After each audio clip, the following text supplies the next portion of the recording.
This going on here? Yeah, so today, approximately 9:30, our crews responded to a reported explosion and fire in the building we have behind me, which is Platinum Printing. Upon arrival, they did find a building with the roof collapsed, as well as fire in the structure. They also had a report that there were 4 individuals that were in the building that they removed from the building and treated on scene immediately and transported them in the hospital. They were transported to the hospital with primarily burn injuries, and they were in serious to critical condition. I don't have any update on their condition at this time.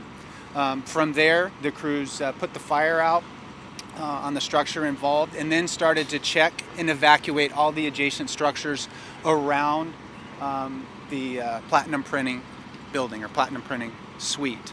Since then, because of the incident and the size of the the magnitude of the incident, it's been upgraded to a second alarm hazmat, which means there's an approximately 50 apparatus on scene with 100 fire personnel here working.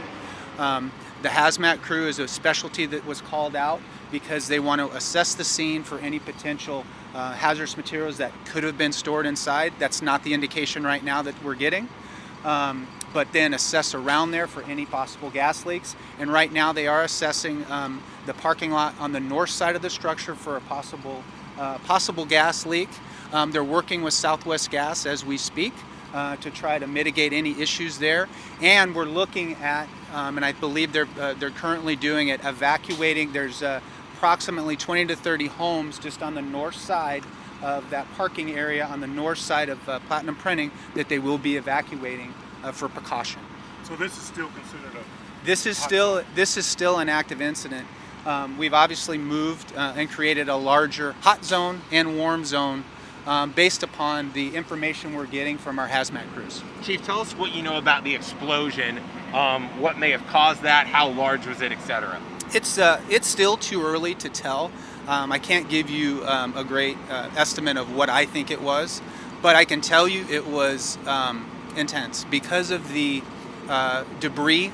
It was over 100 yards away, and we're talking roofing materials, whether that's wood, structural members, and then we also had damage in approximately 3 suites away from the initial suite. To damage to the walls, movement of the walls. So it was a pretty devastating explosion. I want to ask you a follow-up to that. We can see right now a little bit of the building. Have you had a chance to go over there and look at it? What is the devastation like inside the building, like as a result of this explosion? No, the inside of the building is completely destroyed.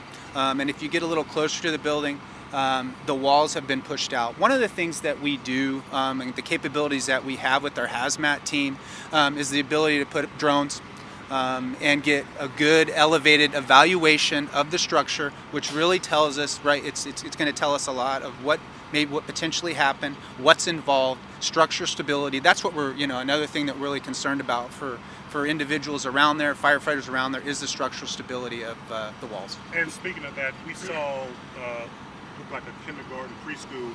Talk about the evacuation of that. Yeah. Yes, sir. We have evacuated all 15 businesses on the northeast corner of Ray and Rule. There was a kindergarten that was not right next door. It was several suites away, and they even had a large Gold's Gym in between that and the suite that was instructed. But they have been evacuated to another preschool on the northwest corner of Rule and Ray, and the parents have been contacted as the pickup location is there. You mentioned 4 people were injured. Do you know if those were employees or customers or both? That I don't know. And then you mentioned the burns. I mean, with an explosion like that, is it all like surface area burns? Are we talking like any loss of limbs? I mean, can you tell us more about the extent of the injuries? I don't know exactly the extent. The information that I had coming in, seeing and talking with some of the crews was just primarily burn injuries. I cannot give you a degree, whether they're first, second, or third degree. Just talk about how you guys are planning for this to investigate. Really hot day. You got a lot of crews here. Just talk about the weather factor and how that's going to. With days like today, what we do is we limit our work to rest cycle. But what that means is we're going to call more crews in from more cities to help support the system. We're in a system that supports each other automatic aid-wise and city to city. And right now, currently, we have 7 jurisdictions here working on this scene. What do you think caused it? Was there a fire before the explosion, or was the explosion before the fire? Do you know? Don't know. It's too early for us to tell that. Chief, you've been doing this a long time, and over the last 27 years, I could probably count on my hand when you see some kind of explosion or devastation like this. When you guys have to come and answer to these calls, what is it that they go through? Can you take us through the process? I know it's usually making sure lives are okay and then putting out fire. Kind of go through that. Yeah, correct. I mean, our first responsibility is going to be rescue.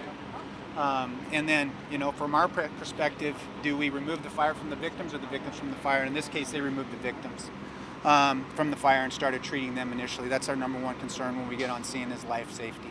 And then the second thing is going to be approaching the building to put the building out, to stop it in the building of origin and keep it from going anywhere else. And then our priority is going to be out checking all the other structures around there to make sure everyone is out and safe.